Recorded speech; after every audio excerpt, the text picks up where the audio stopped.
നമുക്കാണ് എൻ്റെ അടുത്ത് കഥ കേട്ടിട്ട് പറഞ്ഞിട്ട് ഇങ്ങനെ എൻ്റെ അടുത്ത് പറഞ്ഞ പോലെ അങ്ങ് എഴുതിയാൽ മതി.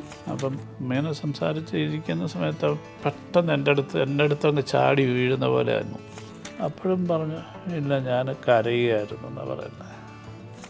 ആക്ച്വലി ഞാൻ തിയേറ്ററിൽ സിനിമ ഇതുവരെ കണ്ടിട്ടില്ല. 18 വർഷക്കാലം ഞാൻ അസിസ്റ്റൻറ്റ് ഡയറക്ടറായിരുന്നു. അപ്പം ആ കാലത്തൊക്കെ ഞാനൊരു സിനിമ ചെയ്യുക എന്നുള്ള ആഗ്രഹമായിരുന്നു എനിക്കുണ്ടായിരുന്നത്. നിങ്ങൾ തന്നെ സംസാരിച്ചോളൂ എന്ന് പറയുക. ഞാൻ ലാലുവിൻ്റെ അടുത്ത് ചോദിച്ചപ്പോൾ ലാലുവിന് ഇങ്ങനെ ഒരു സിനിമ ചെയ്യാൻ പ്ലാനുണ്ട് എന്ന് പറയുകയും ലാലു ഒരു പുതിയ ആൾക്കാരെ വെച്ചിട്ട് ചെയ്യാനാണ് ഒരു പ്ലാൻ.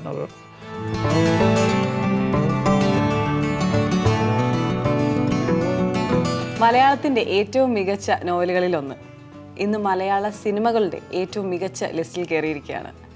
ഇന്ന് എൻ്റെ കൂടെ മീറ്റ് ദി ആർട്ടിസ്റ്റിൽ നമ്മുടെ ഏറ്റവും പുതിയ ചിത്രം ആടുജീവിതത്തിൻ്റെ അമരക്കാരൻ ബ്ലസി സാറാണ്. Hi sir. ഹായ്, നമസ്കാരം. എന്തൊക്കെയുണ്ട് വിശേഷം? സുഖമായിട്ടിരിക്കുന്നു? കുഴപ്പമില്ല. ഓക്കെ. അപ്പോൾ എന്തായാലും ആദ്യം തന്നെ എനിക്കൊരു ബിഗ് താങ്ക് യു ആണ് പറയാനുള്ളത്. ആടുജീവിതം പോലൊരു വലിയ സിനിമ മലയാളികൾക്ക് നമ്മുടെ ലോക സിനിമയ്ക്ക് തന്നതിന് ഒത്തിരി ഒത്തിരി നന്ദി. Thank you. ആൻഡ് യെസ്, ഒരുപാട് വായനാശീലമുള്ള ആളാണ്. അപ്പോൾ ഒരുപാട് ബുക്കുകൾ വായിക്കുന്ന ആളാണ്. ഇതിലെന്തുകൊണ്ടാണ് നജീബ് എന്ന ക്യാരക്ടറാണ് എൻ്റെ നായകൻ എന്ന് തീരുമാനിക്കാനുള്ള റീസൺ? ഒരുപാട് മുമ്പുള്ള ഒരു ഉത്തരവാണ്. എന്ന് വെച്ച് കഴിഞ്ഞാൽ ഒരുപാട് മുമ്പാണല്ലോ ഞാനിത് വായിക്കുന്നത്. 2009-8 ലാസ്റ്റിലൊക്കെയാണ്. ആ സമയത്ത് ഞാൻ ഭ്രമരം എന്ന സിനിമയുടെ സ്ക്രിപ്റ്റുമൊക്കെ വർക്ക് ചെയ്തുകൊണ്ടിരിക്കുന്ന സമയത്താണ് ശ്രീ രവിവർമ്മ തമ്പുരാൻ എന്ന് പറഞ്ഞ ഒരു സാഹിത്യകാരനും പത്രപ്രവർത്തകനൊക്കെ അദ്ദേഹം ഞങ്ങൾ സംസാരിച്ച് ഇരിക്കുമ്പോഴാണ് മലയാള സിനിമയിലെ ഒരുപാട് സാഹിത്യകൃതികളിൽ നിന്ന് സിനിമയാക്കിയിട്ടുണ്ട്, പ്രത്യേകിച്ച് 70-കളിലും 80-കളിലുമൊക്കെ. അപ്പോൾ അതിനെക്കുറിച്ച് സംസാരിക്കുകയും പിന്നീട് ഇപ്പോഴത്തെ സിനിമകളിൽ എന്ന് പറഞ്ഞാൽ ആ കാലത്തെ സിനിമകളിൽ സാഹിത്യം കടന്നു വരുന്നില്ല എന്തുകൊണ്ടെന്നുള്ള രീതിയിൽ വെറുതെ ഒരു ഓപ്പൺ ഡിസ്കഷൻ നടക്കും. അപ്പോൾ ഞാൻ പറഞ്ഞത് ഇപ്പോൾ കൂടുതലും ഒരു വിഷ്വൽ ദൃശ്യ സാധ്യതയുള്ള വിഷയങ്ങളാണ് സിനിമയാക്കുന്നത്. ഇപ്പം നമുക്ക് അങ്ങനത്തെ ഒരു സോഷ്യൽ ഡ്രാമയെക്കാട്ടും കൂടുതൽ വിഷ്വലി കുറച്ച് ഇമ്പാക്റ്റുകൾ ഉണ്ടാക്കണം എന്നുള്ള. അപ്പോൾ അങ്ങനെയാണെങ്കിൽ ഞാനിപ്പോൾ അടുത്ത വായിച്ചൊരു പുസ്തകം ഞാൻ റെക്കമെൻഡ് ചെയ്യാം എന്ന് പറഞ്ഞുകൊണ്ട് രവിവർമ്മ തമ്പുരാനാണ് ആടുജീവിതത്തിൻ്റെ സാധ്യതയെക്കുറിച്ച് പറഞ്ഞ് എനിക്ക് ഈ പുസ്തകം അദ്ദേഹം അയച്ചു തന്നു. അപ്പോൾ അയച്ചു തന്നിട്ട് അങ്ങനെ ഞാൻ ഈ പുസ്തകം അപ്പം സിനിമയാക്കാൻ പറ്റുമോ എന്ന് വിചാരിച്ച് തന്നെ വായിച്ചതാണ്, വെറുതെ വായിച്ചതല്ല. പ്രത്യേകിച്ച് കാരണം ഞാനൊരു വർക്കിലിരിക്കുകയായതുകൊണ്ട് പുറമേ നിന്ന് ഞാനങ്ങനെ വായിക്കുന്നത് കുറവായതുകൊണ്ട് ആ സമയത്ത് ഇതിന് നജീബിനേക്കാൾ ഉപരിയായിട്ട് ഇത് പറയുന്ന ഒരു ഭൂമികയുണ്ട്, അതിൻ്റെ ഒരു സ്പേസ് എന്ന് പറയുന്നത്. അത് സാധാരണ നമ്മുടെ സിനിമയിൽ, പ്രത്യേകിച്ച് മലയാള സിനിമയിൽ, ഇന്ത്യൻ സിനിമയിൽ കാണാത്തൊരു സ്പേസിലാണ് ഇത് കഥ നടക്കുന്നത് എന്നുള്ളത്. ആ ഭൂമികയാണ് ആദ്യം എനിക്ക് എന്നെ ഈ സിനിമയിലേക്ക് അടുപ്പിക്കാൻ കാരണം. ഇപ്പോൾ നമ്മുടെ നോവൽ എഴുതുമ്പോഴത്തേക്കും ഡീറ്റെയിലിംഗ് ഭയങ്കര കൂടുതലായിരിക്കും. നമുക്കത് എല്ലാ കാര്യങ്ങളും ഡീറ്റെയിൽ ആയിട്ട് എഴുതാൻ പറ്റും. പക്ഷെ അത് നമ്മൾ സ്ക്രീനിലേക്ക് കൊണ്ടുവരുമ്പോൾ it's actually different and difficult also. അപ്പോൾ അതുപോലെ തന്നെയാണ് നമ്മുടെ ആടുജീവിതത്തിൽ എനിക്ക് തോന്നുന്നു ആ ഒരു ബുക്ക് വായിച്ച ഓൾമോസ്റ്റ് എല്ലാവർക്കും നബീലും നജീബും തമ്മിലുള്ളൊരു ഇമോഷണൽ കണക്ഷൻ പെട്ടെന്ന് കിട്ടിയിട്ടുണ്ടാവും. അത് സ്ക്രീനിലേക്ക് കൊണ്ടുവരാൻ പറ്റിയിട്ടില്ല എന്ന് ഒരു കൂട്ടം വിഭാഗം ആൾക്കാർക്ക് അങ്ങനെ ഒരു ഒപ്പീനിയൻ ഉണ്ട്. So what do you think about it? അല്ല, അതിനെക്കുറിച്ച് ഉള്ളൊരു രണ്ട് കാര്യമാണ്, രണ്ട് മറുപടിയുണ്ട്. അപ്പോൾ അങ്ങനെ പുസ്തകത്തിലുള്ള ഇന്ന കാര്യങ്ങൾ തന്നെ സിനിമയിൽ കൊണ്ടുവരണമെന്നുള്ളതൊരു പ്രത്യേകിച്ച് ഒരു കമ്മിറ്റ്മെൻറ്റിൻ്റെ ഒന്നും കാര്യമില്ല. എങ്കിലും അതിൻ്റെ ഒരു റിലേഷനെക്കുറിച്ച് വേണമെങ്കിൽ ഇമോഷണൽ ഒരു ട്രാക്ക് ഉണ്ടായിരുന്നു എന്നുള്ളത് ഉപയോഗിച്ചില്ല എന്ന് പറയുന്നത് വേണമെങ്കിൽ ഒരു ശരിയായിരിക്കാം. പക്ഷെങ്കിൽ ഞാൻ നബീലിനെ കുറിച്ച് ഞാൻ എഴുതിയിരുന്നു സ്ക്രിപ്റ്റ് എഴുതുകയും നബീലിനെയും എടുത്തുകൊണ്ട് ഇയാൾ വരുന്ന ഒരു ഷോട്ടാണ് ശരിക്കും ഒരു ഫസ്റ്റ് ഫ്രെയിമായിട്ടൊക്കെ ഞാൻ കരുതുകയും പ്ലാൻ ചെയ്യുകയും ചെയ്തു. പിന്നീട് ഇത് ഞാൻ ഒപ്പം തന്നെ ഈവൻ ഒരു ആദ്യ ഷെഡ്യൂളിൽ ഒരു ആട് ഈ നബീലിനെ പ്രസവിക്കുന്നത് പോലും ഷൂട്ട് ചെയ്തിരുന്നു, ഒരാടിൻ്റെ പ്രസവവും ഷൂട്ട് ചെയ്തിരുന്നു. പക്ഷെങ്കിൽ ഇതൊരു 43 ചാപ്റ്ററിൽ പറഞ്ഞിട്ടുള്ളൊരു അധ്യായങ്ങൾ പറഞ്ഞിട്ടുള്ളതാണ് ഈ നോവലെന്ന് പറയുന്നത്. പക്ഷേ ഈ സിനിമയുടെ ഒരു ലെങ്ത് എന്ന് പറയുന്നത് ഒരുപാട് പ്രയാസങ്ങൾ ഉണ്ടാക്കുന്നതാണ്. ഈ ഒരു ചെറിയ ഇപ്പോൾ തന്നെ ലെങ്ത് കൂടുതലാണോ അല്ലെങ്കിൽ ഒരു 3 മണിക്കൂറിനുള്ളിലെന്ന് പറയുന്നത് നമ്മുടെ പ്രേക്ഷകരെ സംബന്ധിച്ചിടത്തോളം ചെറിയ അസ്വസ്ഥതയുള്ളതാണ്. അപ്പോൾ ഇതിനുള്ളിൽ പറയുമ്പോൾ നബീലിനെക്കുറിച്ച് ഞാൻ പറയണമെന്നുണ്ടെങ്കിൽ നബീലിനോടൊപ്പം ഇപ്പം എനിക്ക് വേണമെങ്കിൽ ഇതിലൊരു സീനുണ്ട്, ഈ ആടുകൾ ചിതറി മാറിക്കഴിയുമ്പം ഒരു ചെറിയ ആട്ടിൻകുട്ടി വന്ന് ശബ്ദമുണ്ടാക്കി കരയുകയും ആടുകളെ എല്ലാം തിരിച്ച് വിളിക്കുകയൊക്കെ ചെയ്യുന്ന ഇതിൻ്റെ അകത്ത് ഈ കെട്ടിപ്പിടിച്ച് കരയുമ്പോൾ വേണമെങ്കിൽ ഇതിനെ ഒരു നബീലായിട്ട് കണ്ടിട്ട് വേണമെങ്കിൽ മുന്നോട്ട് കൊണ്ടുവരാം. അപ്പം തന്നെ കുറച്ചുകൂടെ കഴിയുമ്പോൾ ഇതൊരു വളർന്നൊരാടായിട്ട് വന്നിട്ട് അത് സ്ക്രിപ്റ്റിലുണ്ടായിരുന്ന അതിൻ്റെ അകത്ത് ഓടി രക്ഷപ്പെടാൻ നോക്കുമ്പം ഈയക്ക് പകരമായി ജീവൻ കളയുന്ന ഒരാട്ടിൻകുട്ടിയെക്കുറിച്ച് അത് ഞാൻ സ്ക്രിപ്റ്റിൽ എഴുതി വെച്ചിരുന്നതുമാണ്. പക്ഷെങ്കിൽ എനിക്ക് പ്രാക്ടിക്കലി അത് ഇംപ്ലിമെൻ്റ് ചെയ്യുന്നതിനായിട്ടുള്ള പ്രയാസങ്ങൾ, ഇത് റിലേഷൻ ഡെവലപ്പ് ചെയ്യണമെങ്കിൽ വേണ്ടുന്നൊരു ടൈം വേണം. ആ ടൈമുകളൊക്കെ എനിക്ക് ബാക്കി കാര്യങ്ങളിലൊക്കെ പോയപ്പോൾ അല്ലെങ്കിൽ എഡിറ്റ് ചെയ്യുമ്പോൾ എനിക്ക് പറ്റാതെ വന്നതുകൊണ്ടാണ് അത് സ്ക്രിപ്റ്റ് എഡിറ്റ് ചെയ്തപ്പോൾ അത് മാറ്റിയത്. അത് സ്ക്രിപ്റ്റിലുണ്ടായിരുന്നതാണ്. സിനിമ ഫുള്ള് കണ്ടു കഴിഞ്ഞപ്പം സാറിന് ഏറ്റവും കൂടുതൽ ഓക്കെ ഫൈൻ ഇത് നല്ല അടിപൊളിയായിട്ട് വന്നിട്ടുണ്ട് അങ്ങനെ തോന്നിയ സീൻസ് എന്തെങ്കിലും? ആക്ച്വലി ഞാൻ തിയേറ്ററിൽ സിനിമ ഇതുവരെ കണ്ടിട്ടില്ല.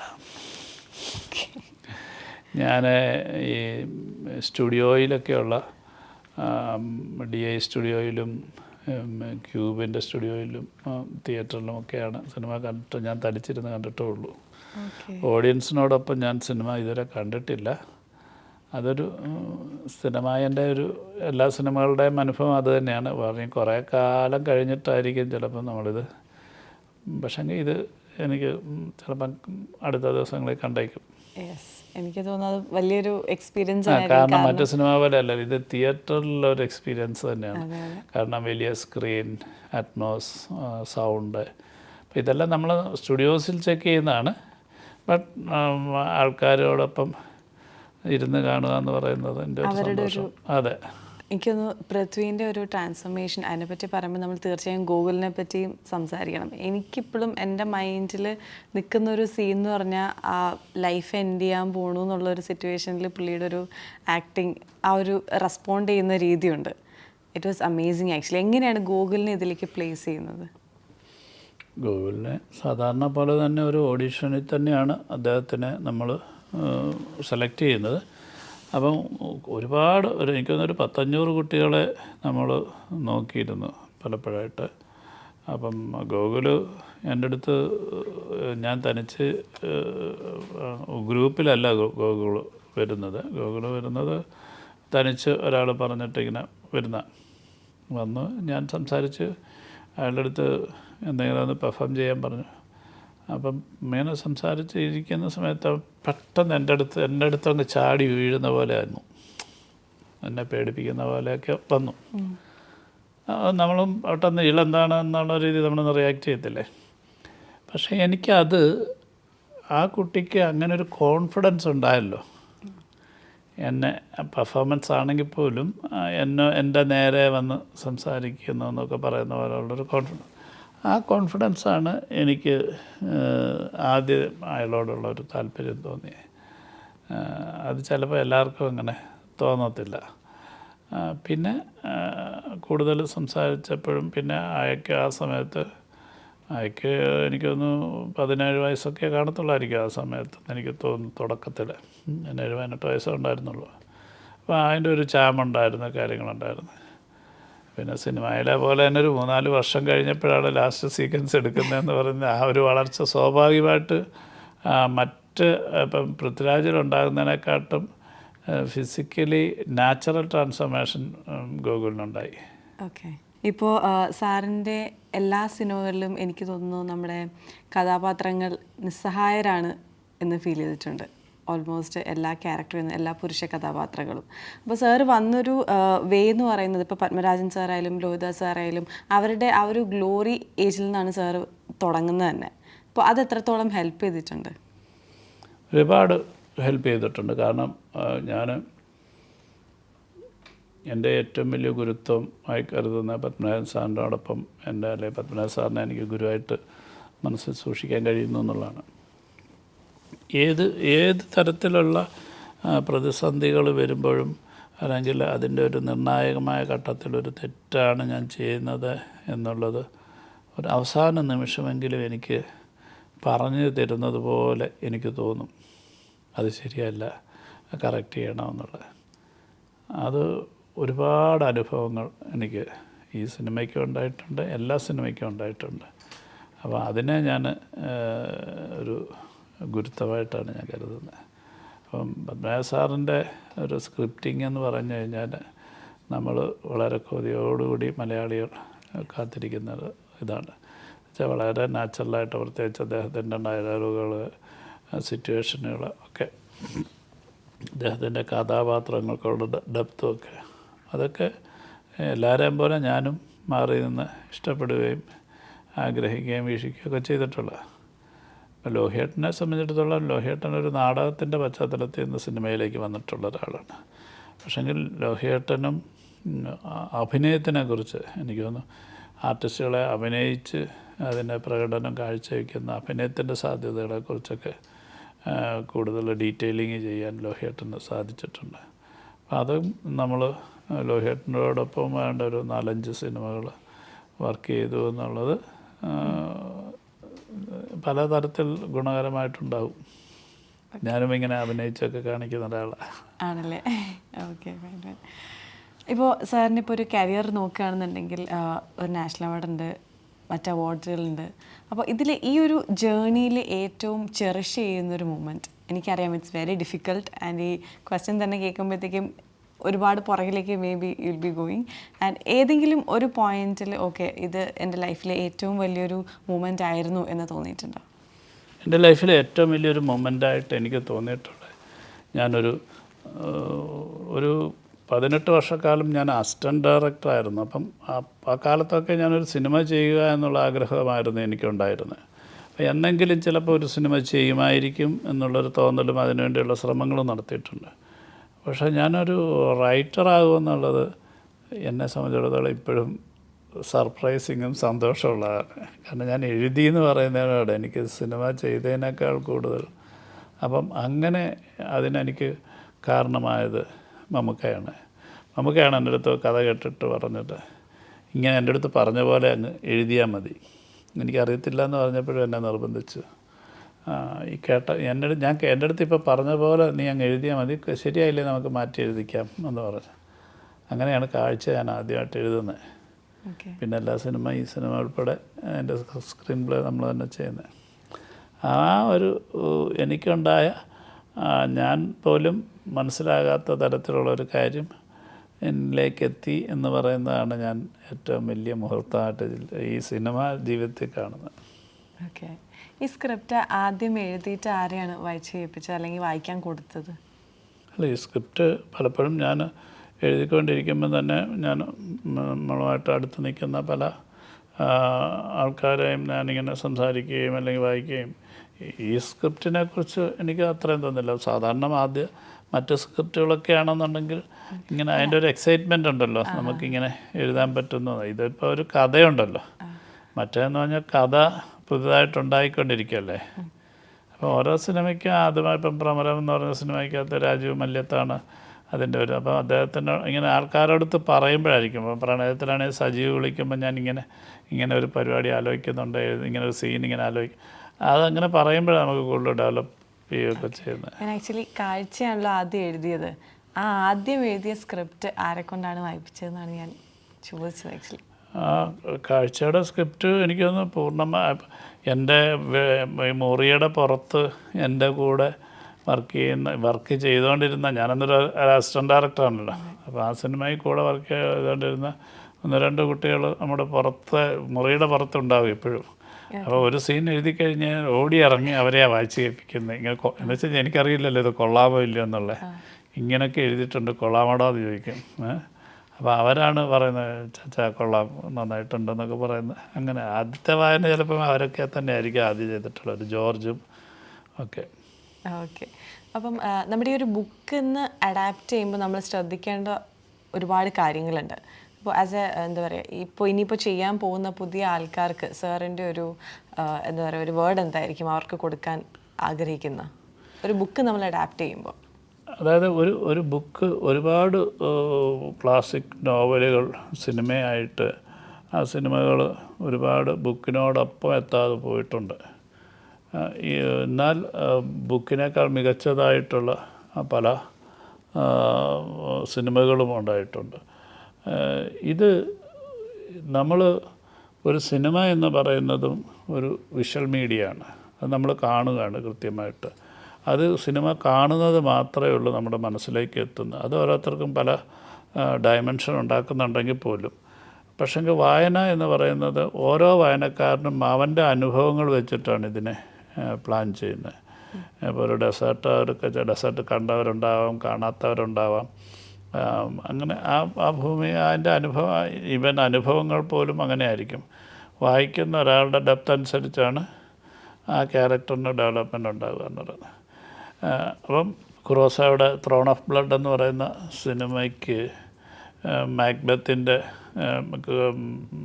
ഷേക്സ്പിയറുടെ മാക്ബത്തിനെ അധികരിച്ചുകൊണ്ടുള്ള സിനിമയാണ്. പക്ഷേ ഒരുപാട് വ്യത്യസ്തമായിട്ട് അദ്ദേഹത്തിൻ്റെ എന്ന് വെച്ച് കഴിഞ്ഞാൽ ലേഡി മാക്ബത്ത് പ്രഗ്നൻ്റ് ആണ് എന്നുള്ള രീതിയിലാണ് കുറോസ അവതരിപ്പിച്ചത്. ശരിക്കും അല്ല എന്നുള്ളതാണ് സത്യം. അപ്പം ഈ സിനിമയുടെ കഥ പറച്ചിലിന് എന്തൊക്കെ ആവശ്യമായി വരുന്ന മാറ്റങ്ങളുണ്ടാകണം, അതല്ലാതെ എനിക്കങ്ങനെ ചെയ്യാൻ പറ്റത്തില്ല എന്നുള്ളൊരു അസ്വാതന്ത്ര്യത്തോടുകൂടി നിൽക്കുമ്പം സിനിമ അതിൻ്റെ പൂർണ്ണമായ രൂപത്തിലേക്ക് എത്തത്തില്ല.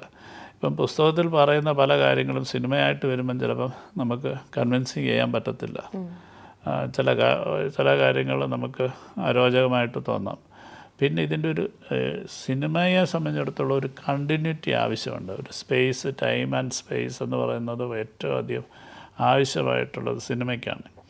പുസ്തകത്തിന് ഒരു ചാപ്റ്ററിൽ പറയുന്നത് പിന്നീട് അതിൽ നിന്ന് വളരെ വ്യത്യസ്തമായ ഒരു കാര്യം അടുത്ത ചാപ്റ്ററിൽ പറയാം.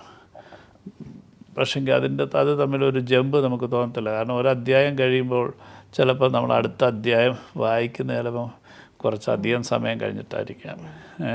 അപ്പോൾ ഇതിനുള്ളിലൊരു ഇതിനൊരു ഗ്യാപ്പ് ഇടുന്നതാണ് ഒരു അധ്യായം കട്ട് ചെയ്യുന്നത് തന്നെ, അല്ലേ? അപ്പം രണ്ട് കാര്യങ്ങളായിരിക്കും പറയുന്നത്. പക്ഷെങ്കിൽ സിനിമയെ സംബന്ധിച്ചിടത്തോളം ഒരാളുടെ ഒരു ഇമോഷൻ, ഒരാളുടെ ഒരു ഇതുണ്ടെങ്കിൽ ആ ഇമോഷൻ ഒരു കണ്ടിന്യൂറ്റി അടുത്ത സീനിലും ഉണ്ടാകും. അപ്പം ഈ ഒരു കണ്ടിന്യൂറ്റി, അതായത് നമ്മളൊരു മാല കോർക്കുന്ന പോലെയുള്ള ഒരു പ്രക്രിയയാണ് സിനിമയ്ക്കുണ്ടാകുന്നത്. ഇപ്പം ഉദാഹരണം പറയുകയാണെങ്കിൽ നജീബിനെ എയർപോർട്ടിൽ നിന്ന് അല്ലെങ്കിൽ മസറയിൽ വന്നു, അയാൾ ആകപ്പാടെ പ്രയാസത്തിരിക്കുന്നു.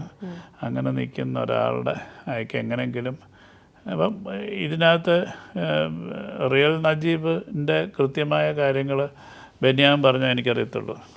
പക്ഷേങ്കിൽ ഇയാൾ വളരെ റിലാക്സ്ഡായിട്ട് അവിടെ ജീവിക്കുന്ന പല കാര്യങ്ങളും പുസ്തകത്തിലുണ്ട്. ആടുകളുമായിട്ട് തമാശ പറയുന്നതും പഴയ കൂട്ടുകാരിയെക്കുറിച്ച് പറയുന്നതും കാര്യങ്ങളും എന്നൊക്കെ.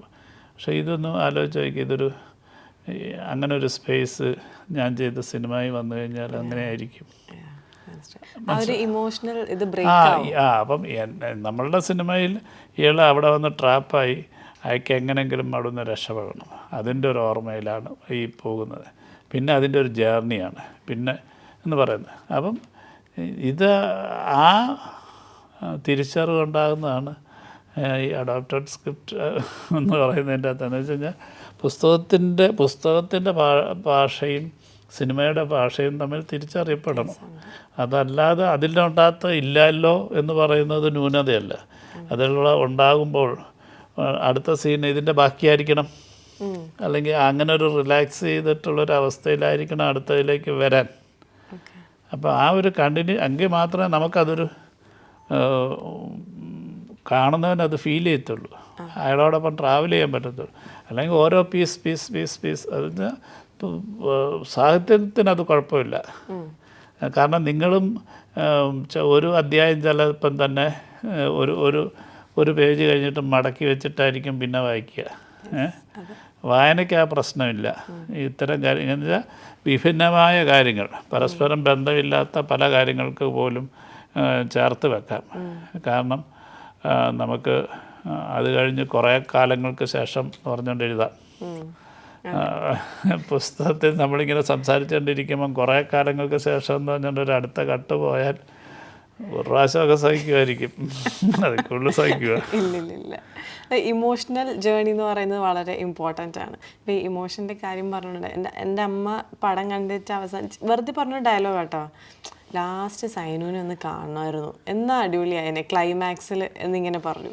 ഞാൻ ഇമോഷണൽ ഇതിൻ്റെ ഇത് പറഞ്ഞതുകൊണ്ട് പറഞ്ഞത്, സാധാരണ പടം കാണുന്ന ഒരാളെന്ന രീതിയിൽ മേ ബി അങ്ങനെ ഒരു ഡയലോഗ് വന്നതായിരിക്കാം. അങ്ങനെ എപ്പോഴെങ്കിലും തോട്ട് പോയിട്ടുണ്ടോ? കുറേ ആൾക്കാർ അങ്ങനെ പറഞ്ഞിട്ടുണ്ട്. അതൊരു എല്ലാവരും ആഗ്രഹിക്കുന്ന ഒരു സ്ഥിരം കാര്യമാണ്. അതാ ഒരു ശുഭപര്യായം, എന്നിട്ട് ശുഭം എഴുതി എൻ്റെ എഴുതി കഴിഞ്ഞാൽ സമാധാനമായി. അതാണ് സാധാരണ ഒരു സിനിമയുടെ ഒരു നറേഷൻ്റെ പാറ്റേൺ. അപ്പം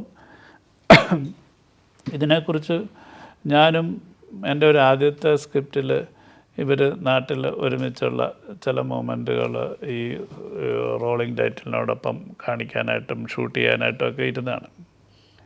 പിന്നീടാണ് ഇതിൻ്റെ എഡിറ്റിങ്ങിൻ്റെ പല പ്രോസസ്സിൽ വരുമ്പോൾ അതൊരു ലാസ്റ്റ് ഷെഡ്യൂൾ പിന്നീട് ചെയ്താൽ മതി എന്നുകൊണ്ട് മാറ്റി വെച്ചിരുന്നതാണ്. പക്ഷേങ്കിൽ ഇത് വർക്ക് ചെയ്തുകൊണ്ടിരിക്കുന്ന സമയത്താണ് ഈ ഇദ്ദേഹത്തിൻ്റെ തിരിച്ച് നാട്ടിലോട്ട് മടങ്ങുന്ന പോർഷനും ആ സമയത്ത് ഇയാളുടെ ഒരു മനസ്സിൽ തോന്നുന്ന ഒരു സോളിലോക്ക് പോലുള്ളൊരു ഡയലോഗും കാര്യങ്ങളൊക്കെ വന്നു. ഇത് അവിടെ നിൽക്കുമ്പം ഒരു വീണ്ടും ഓരോരുത്തരുടെ മനസ്സിൽ അയാൾ ചെന്നിറങ്ങുമ്പോൾ എങ്ങനെ ആയിരിക്കും, അല്ലെങ്കിൽ അവിടെ സൈനുവിൻ്റെയോടൊപ്പം വേറെ ആരെങ്കിലും ഉണ്ടാകുമോ, അല്ലെങ്കിൽ സൈനു എന്തായിരിക്കും, കുഞ്ഞ് എവിടെയായിരിക്കും, അല്ലെങ്കിൽ അവിടെ ചെല്ലുമ്പോൾ അവരവിടെ മിസ്സിങ് ആയിരിക്കുമോ, അല്ലെങ്കിൽ ഫോണിൽ വിളിച്ചിട്ടുണ്ട് അപ്പം ആ നാട് മുഴുവൻ ഒരുങ്ങുമായിരിക്കും. ഇങ്ങനെ പലത് പറയാം. ഞാൻ പറയുമ്പോൾ അതങ്ങ് ചെറുതായി പോകും. ഒന്ന് ആലോചിച്ച് നോക്കിയാൽ ഇയാൾ വരുന്നു എന്ന് അറിയുമ്പോഴത്തേക്ക് ആ ഗ്രാമം മുഴുവൻ ഒരുങ്ങിയിരിക്കുക. അല്ലെങ്കിൽ ചിലപ്പം അവിടെ ചെല്ലുമ്പം സൈനുവിനോടൊപ്പം ചിലപ്പം ജീവിക്കാൻ നിവൃത്തിയില്ലാതെ അവർ വേറൊരു പുരുഷനോടൊപ്പം ഉണ്ടാകും വിചാരിച്ചോ. അങ്ങനെ എന്തെല്ലാം വിചാരിക്കാം അല്ലേ.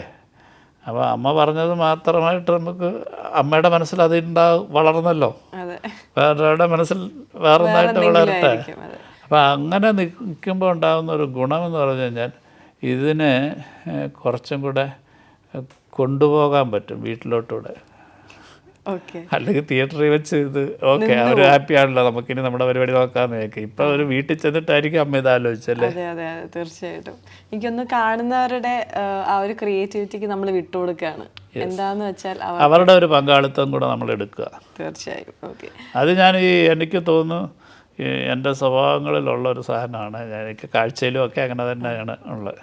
സാർ ഒരു സ്ക്രിപ്റ്റ് എഴുതുകയും അത് ആടുജീവിതം എന്ന നോവലുമായിട്ട് വളരെയധികം സാമ്യമുള്ളതായിട്ട് തോന്നിക്കുകയും അതനുസരിച്ച് നമ്മുടെ റൈറ്ററിൻ്റെ അടുത്ത് ചെന്നപ്പോൾ ഇതേപോലെ റൈറ്റ്സ് ഓൾറെഡി ലാൽജോ സാർ മേടിച്ചിട്ടുണ്ട് എന്നാണ് അറിയാൻ സാധിച്ചത്. അതായിരുന്നു നമ്മൾ കേട്ടിരുന്ന ഒരു കഥ. അപ്പോൾ നിങ്ങൾ തമ്മിലൊരു കമ്മ്യൂണിക്കേഷൻ അതെങ്ങനെയായിരുന്നു വന്നത്?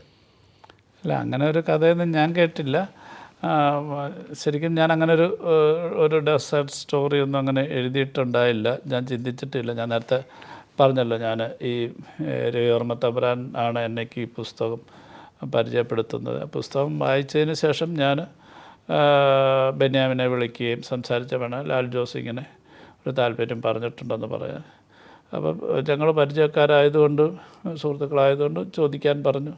നിങ്ങൾ തന്നെ സംസാരിച്ചോളൂ എന്ന് പറയുക. ഞാൻ ലാലുവിൻ്റെ അടുത്ത് ചോദിച്ചപ്പോൾ ലാലുവിന് ഇങ്ങനെ ഒരു സിനിമ ചെയ്യാൻ പ്ലാനുണ്ട് എന്ന് പറയുകയും ലാലു ഒരു പുതിയ ആൾക്കാരെ വെച്ചിട്ട് ചെയ്യാനാണ് ഒരു പ്ലാൻ. പക്ഷേ അതിനെക്കുറിച്ച് കൂടുതലായിട്ട് ഒരു വ്യക്തതയിലേക്കൊന്നും പ്ലാനിങ്ങിലേക്ക് എത്തിയിട്ടില്ല എന്നെനിക്ക് അതിനെക്കുറിച്ചൊന്നും എനിക്കറിയത്തില്ല ആക്ച്വലി. അപ്പം ഞാനിങ്ങനെ വായിച്ച് എനിക്ക് ചെയ്യാൻ താല്പര്യമുണ്ടെന്ന് പറഞ്ഞ് ചെയ്യുന്നില്ല, ഞാൻ ചെയ്യാമെന്ന് പറഞ്ഞപ്പം നീ ചെയ്തോളൂ എന്ന് പറയുമായിരുന്നു. അല്ലാതെ ഞാൻ അതിന് മുമ്പ് ഞാൻ അങ്ങനെ ഒരു സിനിമ ഒന്നും ആലോചിക്കുകയോ എഴുതുകയോ ഒന്നും ചെയ്തിട്ടില്ല. എനിക്കറിയത്തില്ല അത് എന്താണ് അങ്ങനെയുള്ള ഒരു കാര്യങ്ങളൊന്നും. ഇപ്പോൾ ബെന്യാമിനുമായിട്ടായിരിക്കും ആദ്യം ഇത് സംസാരിച്ചിട്ടുണ്ടാവുക ഈ നോവലിനെ പറ്റി. എപ്പോഴാണ് നജീബിനെ ശരിക്കും മീറ്റ് ചെയ്ത് ആ ഒരു എക്സ്പീരിയൻസ് ഷെയർ ചെയ്യുന്നത്? ഞാൻ സിനിമയൊക്കെ തുടങ്ങുന്നതിനൊക്കെ വളരെ മുമ്പ് തന്നെ എനിക്ക് തോന്നുന്നു സ്ക്രിപ്റ്റ് ഒക്കെ ഏകദേശം കഴിഞ്ഞ സമയത്താണ് ഒരു ദിവസം നജീബും ബെന്യാമിനും ഒക്കെ ആയിട്ട് എൻ്റെ വീട്ടിൽ വരികയും കാണുകയും സംസാരിക്കുകയൊക്കെ ചെയ്തിരുന്നു. അപ്പം ആ സമയത്തൊക്കെ ഇപ്പം നജീബ് നന്നായിട്ട് സംസാരിക്കുന്നുണ്ട്. എനിക്ക് തോന്നുന്നു ആ സമയത്ത് നജീബ്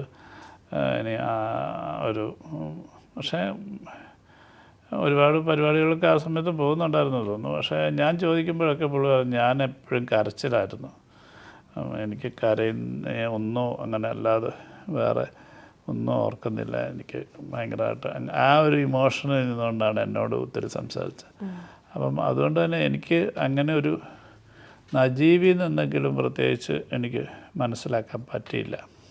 അതുകൊണ്ട് തന്നെ അദ്ദേഹത്തിനെ അങ്ങനെ ചോദിച്ച് ബുദ്ധിമുട്ടിക്കണ്ടെന്നും ഞാൻ വിചാരിച്ചു. ഞാൻ ആകെ ചോദിച്ച ഒരു ചോദ്യം ഇപ്പോഴും എൻ്റെ മനസ്സിൽ തോന്നുന്നു. ഞാൻ ചോദിച്ചു, ഇത്രയൊക്കെ ബുദ്ധിമുട്ടുകളും ക്രൂരതകളും ഒക്കെ ചെയ്യുമ്പോൾ, ഒരാൾ ഉപദ്രവിക്കുമ്പോൾ എപ്പോഴെങ്കിലും അയാളുടെ കണ്ണുകളിലൊന്ന് ദയനീയമായി നോക്കാൻ പറ്റില്ലായിരുന്നു? എന്ന് വെച്ചാൽ ഭാഷ അറിയത്തില്ലല്ലോ. ഈക്ക് എന്നെ തല്ലല്ലെന്നോ കൊല്ലല്ലെന്നോ എനിക്ക് പോകണമെന്നോ ഒന്നും പറയാനായിട്ട് ഭാഷ അയക്കറിയില്ലല്ലോ പാവം. അപ്പോൾ അതുകൊണ്ടാണ് ചോദിച്ചത്, ദയനീയമായിട്ടൊരു ഒരു യാചിക്കുന്ന പോലെ അയാളോടൊന്ന് കണ്ണുകളിലൊന്ന് നോക്കിയൊന്ന് സംസാരിച്ചു വിടായിരുന്നോ എന്ന് ചോദിച്ചു. കണ്ണുകൾ തമ്മിൽ. അപ്പോഴും പറഞ്ഞു, ഇല്ല ഞാൻ കരയുകയായിരുന്നു എന്നാണ് പറയുന്നത്. അപ്പം അന്നേരം പിന്നെ നമ്മൾ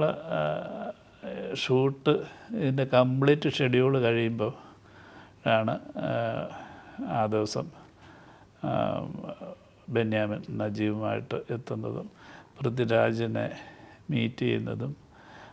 ഷൂട്ടെല്ലാം കഴിഞ്ഞു. ഇവർ തമ്മിൽ സംസാരിക്കുന്ന ഒരു വീഡിയോ ഇപ്പോൾ പുറത്ത് വന്നിട്ടുണ്ട്. അപ്പോൾ എന്തായാലും thank you so much sir, ഇത്രയും നേരം ഞങ്ങളോട് സ്പെൻഡ് ചെയ്യുന്നതിന്. ആൻഡ് യെസ്, ഇനിയും മലയാള സിനിമയ്ക്കും ലോക സിനിമയ്ക്കും ഇതേപോലത്തെ മനോഹരമായ ചിത്രങ്ങൾ വരട്ടെ, താങ്കൾക്കത് ഞങ്ങൾക്ക് നൽകാൻ സാധിക്കട്ടെ എന്ന് പ്രാർത്ഥിക്കുന്നു. Thank you so much. Thank you.